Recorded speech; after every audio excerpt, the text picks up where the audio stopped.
E o nosso primeiro convidado de hoje do Revista Brasil TVT é Amaury Chamorro, que é estrategista e consultor internacional. Boa noite, Amaury Chamorro, seja muito bem-vindo. Boa noite, um abraço a todas e a todos aí no Brasil. Maravilha, prazer falar contigo. Amaury, no próximo fim de semana acontece o segundo turno nas eleições do Peru. Disputam o pleito, como a Maria Tereza falou aqui, a candidata de direita Keiko Fujimori, do Força Popular, e o professor rural de esquerda Pedro Castillo, da coligação Peru Livre. A minha pergunta para você é no seguinte sentido: o que está em jogo nessas eleições do próximo domingo e o que esperar desse pleito? Bom, o que está em disputa no Peru é o modelo neoliberal, ultra neoliberal, né? Com uma desigualdade social tremenda, uma das principais da América Latina, que é a representação da Keiko Fujimori, né? E o outro, você tem uma proposta de uma renovação, inclusive convocando uma Assembleia Constituinte, que é o caso do professor Pedro Castillo, que é um professor, líder sindical, líder dos maiores sindicatos de professores do Peru, que inclusive em 2017 liderou a greve geral contra o Pedro Pablo Kuczynski, né, o PPK, e ele era uma pessoa absolutamente desconhecida até o começo do segundo turno, né? Ele ganhou por um trabalho territorial, um trabalho porta a porta do sindicato nas regiões rurais do país e principalmente na região da Cordilheira dos Andes, que o levou para o segundo turno. E a Keiko é a terceira vez que ela participa de uma eleição presidencial, a terceira vez que ela vai para um segundo turno, e ela é a máxima expressão da direita retrógrada, não só do Peru, mas da América Latina, né? Lembrando que ela foi a primeira-dama do pai dela, do governo do pai dela, que foi uma ditadura de 10 anos, e que eles carregam aí mais de 15 mil assassinatos, também incontáveis casos de corrupção e a terrível esterilização forçada de mais de 300 mil mulheres no Peru. Então é isso que está se disputando nesse momento. Amaury, o que você pode nos contar, trazer para a gente sobre o atentado recente que deixou 18 mortos? Algumas autoridades, algumas horas depois, chegaram a atribuir esse massacre, esse ataque, ao Sendero Luminoso. Isso procede? A que atribui isso? São fake news da direita para tentar desmerecer aí essa candidatura mais progressista? O que você tem para nos dizer? Bom, primeiro, o ataque, na verdade, não foi do Sendero Luminoso. O ataque foi de um grupo narcotraficante, tipo de um cartel de Medellín, só que da região de Ibraim, que é a principal produtora de coca do Peru. Então, nessa região, há um grupo, uma milícia, que tem um controle territorial, um controle que o Estado não exerce nenhum tipo de ação dentro desse local. E, por coincidência, isso vale dizer, isso é importante, todas as eleições onde a Keiko chegou no segundo turno, faltando 15 dias para a eleição, há um atentado. Todos no Peru estavam esperando um atentado, dessa vez que é a terceira tentativa da Keiko, né? Houve em 2011, 2016 e agora novamente um atentado terrorista, causando, nesse caso, 16 vítimas.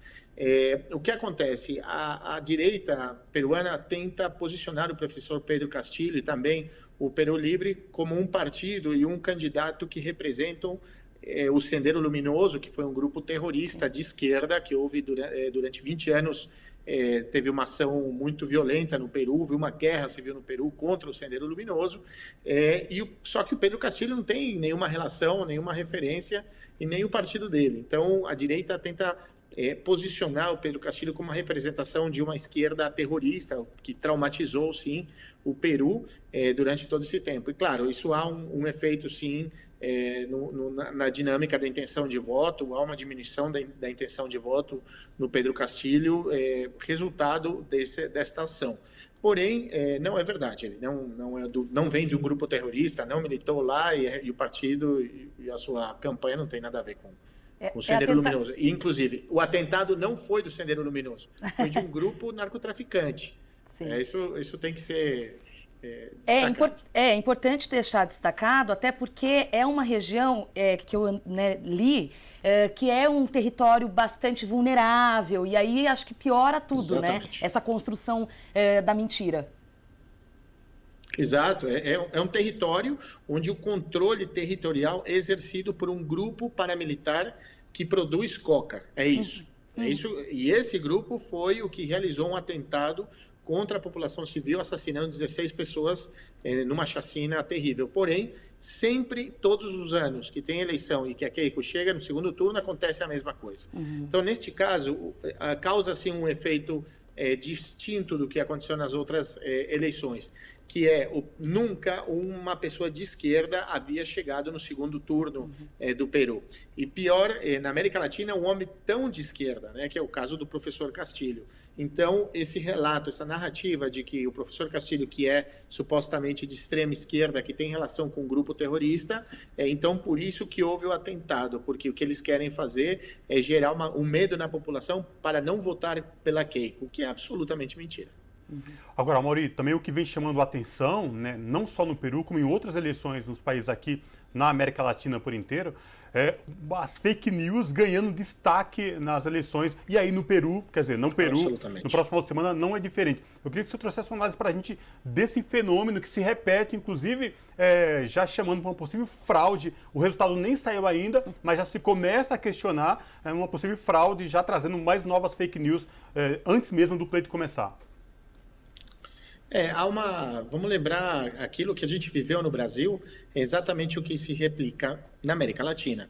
Na Colômbia é igual, no Peru é igual, no Equador foi igual. Então você tem ao ponto deles, que foi igual no Peru, igual no Equador, eles contratam venezuelanos para ficarem com cartazes de papelão assim nos faróis, dizendo, por favor, pensa no seu voto, não deixa que teu país seja que nem o meu, esse tipo de coisa. Você tem uma ampla cobertura de outdoors por todo o país, acusando, falando, olha, cuidado com o narcotráfico, cuidado com o comunismo, eles querem tomar o nosso país.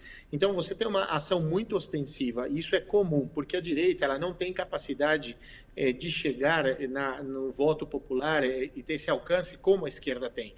Porém, há uma classe média. O nosso América Latina mudou nos últimos anos, né? Durante os governos progressistas da América Latina, 90 milhões de pessoas passaram de ser pobres a ser classe média. E essa classe média é muito influenciada pela fake news. E isso, obviamente, traz um resultado negativo na balança da opinião pública, né? Porque essa população fica com medo de votar pela esquerda, porque é vítima do fake news. E no Peru, que a gente está vendo, mas é uma coisa tremenda. Inclusive, os meios de comunicação também produzindo fake news de maneira descarada. E a maquinária é o único jeito que eles têm para realmente tentar enfrentar a força de uma organização popular que está liderando as pesquisas e que muito provavelmente ganha a eleição na semana que vem. Chamorro, eu queria falar um pouco sobre corrupção, isso porque o Peru tem um histórico de presidentes envolvidos em corrupção. O quanto a questão da corrupção está entrando no debate público nessas eleições e o quanto poderá ser o fiel da balança, já que a gente viu essa apropriação, inclusive em 2018, do tema, do discurso da corrupção nas eleições de 2018 aqui no Brasil. Há um fenômeno importante que no Brasil também vai pesar, que é a pandemia. Né? O mundo antes da pandemia pensava e atuava de uma maneira diferente de como ele está atuando agora. Então, há uma preocupação sim com a corrupção, mas a população está mais preocupada com quem provavelmente possa superar a crise sanitária do Covid e também a sua consequência econômica. Então, em diversas pesquisas que a gente realizou, de grupos focais, né, de focus group, para entender como a população percebia o segundo turno, as pessoas preferiam votar por alguém, a grande classe média preferia votar por alguém que pudesse ser corrupta, porém que apresentasse uma solução para os problemas dela em relação ao Covid, em relação aos problemas econômicos. Ou seja, é tal o desespero que a população prefere uma corrupta ou um corrupto que possa trazer soluções a uma pessoa que pareça ser honesta e que não apresente soluções. Isso é um fenômeno muito importante, porque, na verdade, isso aconteceu no Equador, na última eleição, faz um mês que aconteceu praticamente. Também isso acontece na dinâmica em todos os países, no caso da Colômbia, que também está num período pré-eleitoral, do grande debate nacional é como superar a crise econômica e como conseguir vacinar as pessoas. Então, a corrupção fica no segundo turno. E agora, a corrupção, obviamente, é o grande peso. Isso ajuda um pouco a Keiko Fujimori, porque ela, faz pouco tempo, estava na cadeia, está respondendo um processo para 30 anos, né, que tentam condená-la para 30 anos de corrupção, pelo caso da relação com o Odebrecht no Peru e mais uma outra série de alegações que há contra ela. Então, a situação é complicada no Peru. Porém, qual que é a grande diferença? A grande diferença estará em quem consiga apresentar soluções para a população que sejam e quem pode representar melhor essa população, como é o caso do Pedro Castillo, né? O Pedro Castillo, que é um professor que até um mês atrás era absolutamente desconhecido da população peruana e agora está liderando a pesquisa. Por quê? Porque ele tem essa representação, ele tem esses códigos que a grande população do Peru se identificam nele.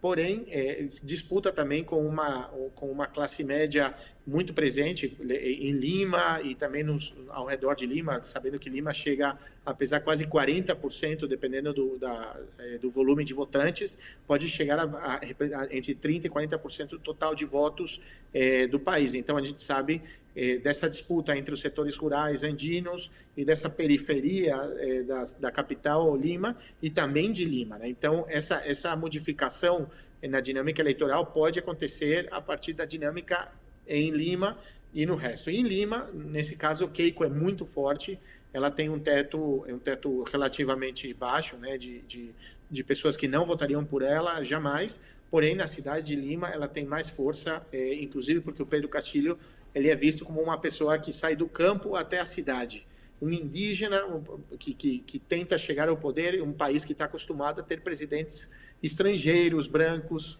né, classe média alta. Esse é o grande medo deles, uma questão de classe e uma questão de racismo. Agora, Amaury, o que chama a atenção também para quem acompanha lá as eleições no Peru é que esse segundo turno também evidencia aí a disputa de classes. E a minha pergunta também é como explicar ainda a força do clã Fujimori ao longo de todos esses anos. Alberto Fujimori, envolvido em todos os escândalos, teve que fugir do país, aí vem a filha agora também com esse poder. Tem explicação para tudo isso? Tem um processo de falta de formação que acho que é geral, né? Na América Latina inteira, é uma falta...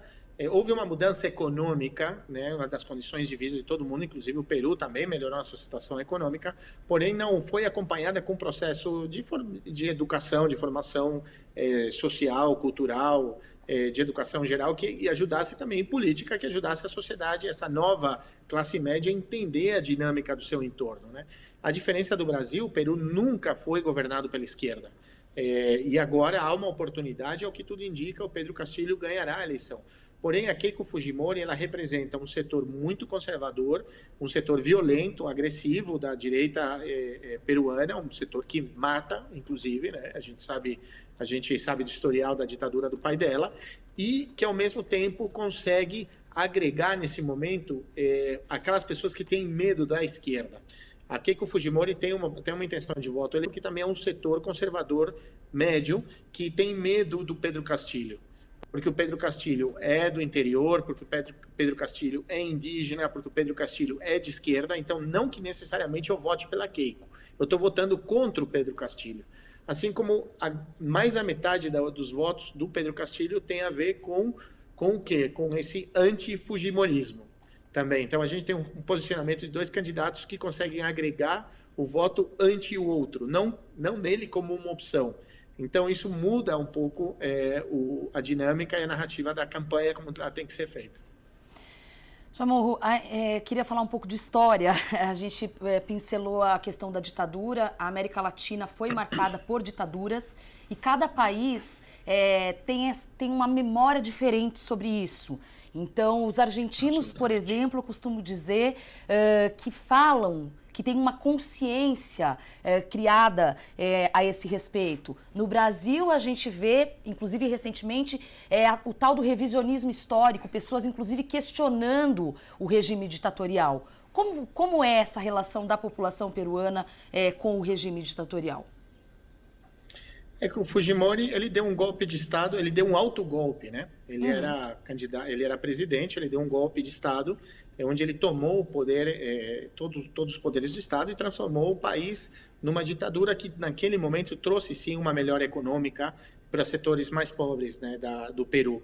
Então, não houve, depois do fim do governo do Fujimori, que ele cai a partir de uma série de denúncias são conhecidos como Vladivideos, que era, lembrar do Vladimir Montesinos, né, que era o grande chefe da inteligência e da polícia política do Fujimori, que ele foi gravado entregando dinheiro, comprando congressistas para votarem leis a favor do próprio Fujimori e, inclusive, pagando a jornalistas e meios de comunicação para apoiar o Fujimori. Então, esses vídeos saem a público, passam na televisão e aí cai o governo Fujimori.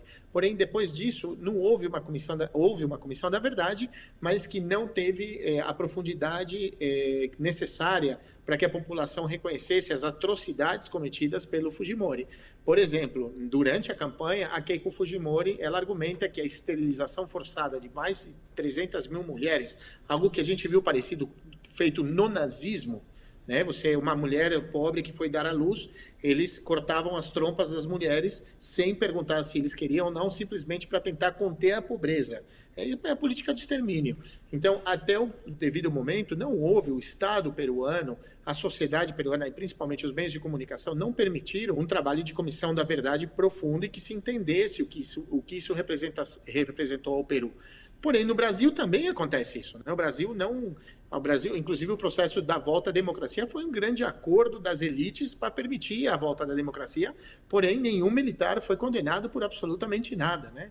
Não houve, o Brasil guardou na gaveta a sua história e preferiu fingir que não aconteceu absolutamente nada, inclusive dentro de governos. Vou lembrar que a presidenta Dilma forçou, sim, muito corretamente, o início de uma comissão da verdade que fez um trabalho muito potente. Porém, o Brasil como um todo ainda não curou essa ferida, ainda não estudou, ainda não entendeu. Ele prefere não olhar para trás. E é um pouco o que está acontecendo no Peru também. Isso é importante. A gente tem que ter memória para que algumas coisas não se repitam. E com isso, quero agradecer muito a participação de Amaury Chamorro, estrategista e consultor internacional, trazendo esses detalhes aí para a próxima semana das eleições do Peru. Chamorro, muito obrigada pela participação e até uma próxima oportunidade. Obrigado a vocês. Abraço. Um abraço.